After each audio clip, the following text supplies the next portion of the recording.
D'abord, je suis fier d'être président de l'une des plus grandes universités du Maroc. Et puis, avec nos 134 000 étudiants, et quand on se déplace à Marseille et on trouve nos chercheurs dans vos laboratoires, je suis très fier. Et donc, une autre fierté, c'est aussi, comme vous le savez, Casablanca est une métropole et je suis fier en fait, de recevoir des étudiants de tous bords et aussi que mon université est une université qui mène une politique également inclusive envers son environnement et c'est très important. Et vous savez que nous avons 18 établissements et sur les 18, on a la majorité, c'est des accès ouverts, en dehors des écoles d'ingénieurs, facultés de médecine et de pharmacie. Et l'accès ouvert, nous devons accepter l'ensemble des étudiants, quelle que soit leur moyenne, et donc bien sûr en ayant le baccalauréat. Et pour moi, c'est une fierté parce que nous recevons des étudiants de quartiers déshérités qui finissent leurs études après avec une insertion professionnelle. Et quand je rencontre ces cas-là, c'est pour moi une grande fierté aussi. Quand on regarde aussi la production scientifique marocaine d'une manière générale, on est bien classé. Et par exemple, dans les sciences en physique, on est la première université classée au niveau Shanghai, classement de Shanghai. Et ça aussi, c'est une fierté. Donc, en fait, on pourrait dire qu'on est fier un peu de tout, quoi. La dernière chose à laquelle j'aimerais m'arrêter, c'est le statut de l'étudiant entrepreneur. Nous sommes initiateurs de ce projet au Maroc, dans le cadre d'un projet européen avec l'AUF. Et Casablanca, justement, a joué un grand rôle. Et aujourd'hui, ce statut, il existe, il est officiel. Et on est très content pour nos jeunes étudiants.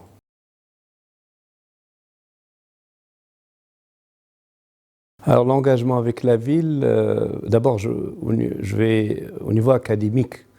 Au niveau académique, nous avons pas mal de projets avec la région en fait de Casablanca-Stade, parce que Casablanca c'est une grande ville, mais la région c'est Casablanca-Stade.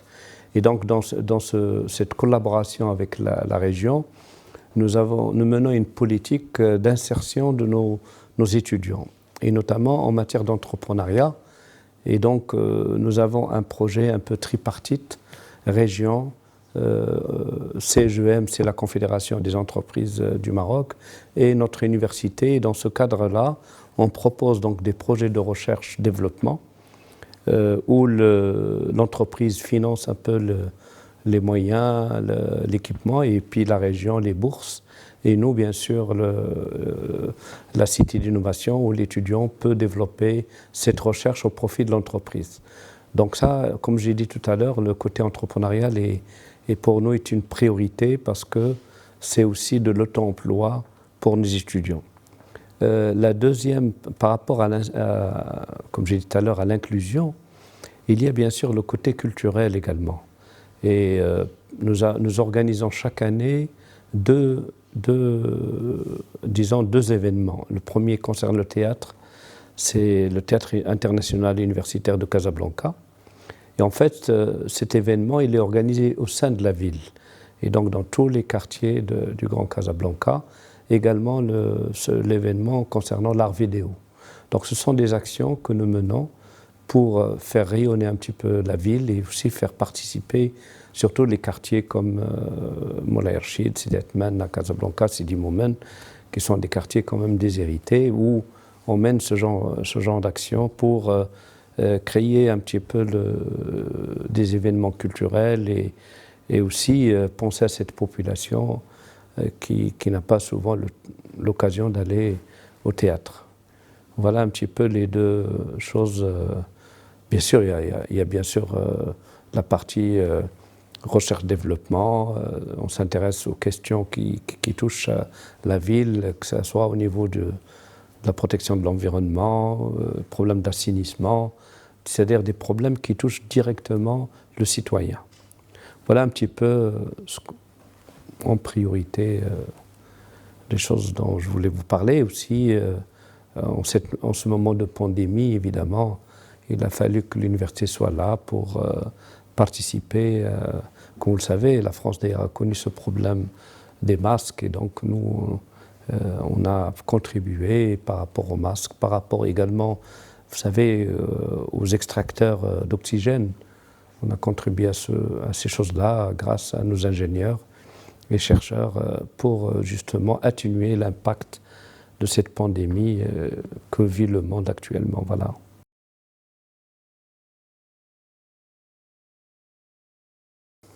Il y a un défi que vive tout le monde. En fait, le défi, même je pense ici en France, c'est la massification. C'est-à-dire, il faudrait, compte tenu de la massification, compte tenu des moyens, puisqu'on doit, vous savez, l'université doit répondre aux besoins de la formation pour toute la population, bien sûr, qui dépend de la région.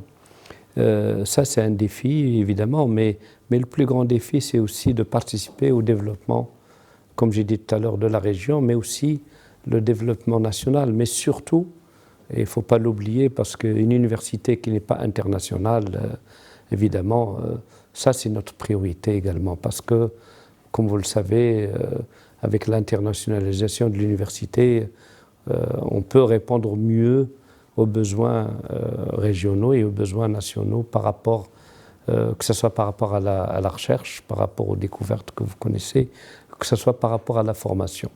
Aujourd'hui, vous savez très bien qu'il n'y a plus de frontières aujourd'hui.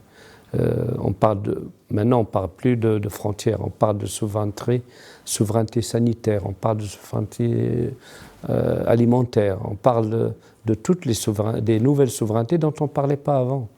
Aujourd'hui, quand vous maîtrisez l'industrie, vous savez, même vous l'avez vécu en France, des fois, pour une petite industrie qu'on a délocalisée, on a perdu la souveraineté. Et donc l'université doit faire face à tous ces défis, surtout qu'aujourd'hui, le Royaume, après la décision sous l'égide de Sa Majesté, le roi Mohammed VI, c'est de fabriquer et de mettre en place des structures industrielles qui ont été inaugurées d'ailleurs pour fabriquer le vaccin justement, pas uniquement le vaccin anti-Covid, mais également les autres vaccins. Et ça fait partie de la souveraineté sanitaire du Maroc et pourquoi pas, bien sûr, ce qui est visé, c'est aussi pour l'Afrique.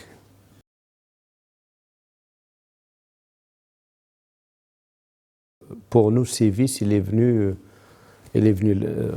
disons que pour nous c'est excellent, mais déjà on a une collaboration très étroite, comme vous le dites, avec Marseille, ex-Marseille, puisque régulièrement, d'abord on a une co-diplomation dans un master international de la santé entre CASA, justement notre université, et ex-Marseille, et depuis 2010. Donc vous voyez que ce n'est pas d'aujourd'hui.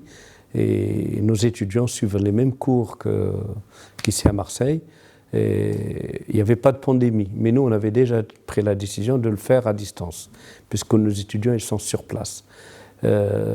Quelques étudiants font leur stage ici à Marseille, mais ils sont notés par les enseignants de Marseille, comme les étudiants ici à Marseille. Et donc, on leur donne le diplôme de Marseille, également celui de notre université. L'autre collaboration, c'est aussi au niveau de la recherche. On a des doctorants ici à l'IH, à l'Institut hospitalier ici à Marseille. Il y en a même après qui ont été même intégrés dans les laboratoires ici. Et pour nous, vous avez parlé de la fierté tout à l'heure, et pour nous, c'est une autre fierté. Avec nos amis également de l'ULB également, nous avons des projets de recherche concernant des domaines de la santé. Alors, votre question, c'est que qu'est-ce que ça peut apporter aussi vis-à-vis de l'Afrique? Évidemment, comme je l'ai dit lors de mon intervention ce matin,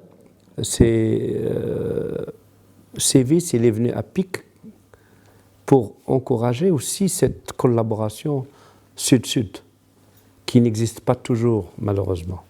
Et donc, Civis, c'est vraiment un espace vraiment pour un hub de collaboration, justement, Afrique-Afrique, qui a Afrique-Europe. Tout à l'heure, j'ai aussi parlé de la mobilité. Évidemment, on pense toujours à la mobilité étudiante, enseignant, administratif, mais dans mon intervention, j'ai surtout mis l'accent également sur la mobilité nord-sud, c'est-à-dire comme vous recevez nos étudiants ici, nous aussi on devrait recevoir également les étudiants d'Aix-Marseille et ceux des autres universités partenaires de Sévis, au niveau de Casablanca, au niveau de Tunis et à toutes les universités partenaires de Sévis. En tout cas, Sévis est venu à point nommé. C'est vrai qu'il y a l'AUF, mais Sévis c'est une autre philosophie et je crois que on a tous à gagner dans cette collaboration et dans ce partenariat. Merci à vous.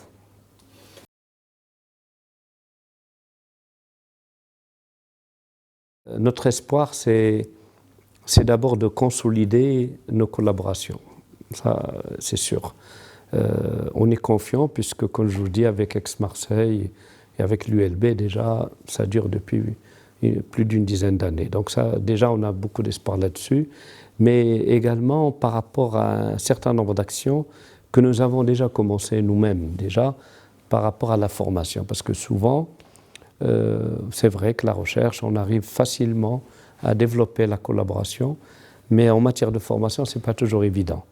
C'est vrai que nous, on a réussi à le faire avec Aix-Marseille, c'est vrai, mais on aimerait qu'on aille davantage dans cette partie-là parce que c'est important, comme j'ai dit aussi, qu'il y ait un échange d'étudiants, master, entre les partenaires.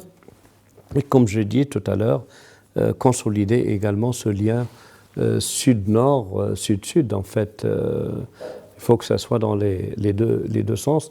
Et je dirais même entre sud-sud également, sachant qu'au niveau de l'Europe, déjà, c'est quelque chose qui est bien consolidé grâce aux différents programmes, notamment Erasmus, Erasmus+. Et nous comptons beaucoup, nous, sur Sévis, justement, pour consolider cette, je dirais même le mot institutionnaliser cette collaboration.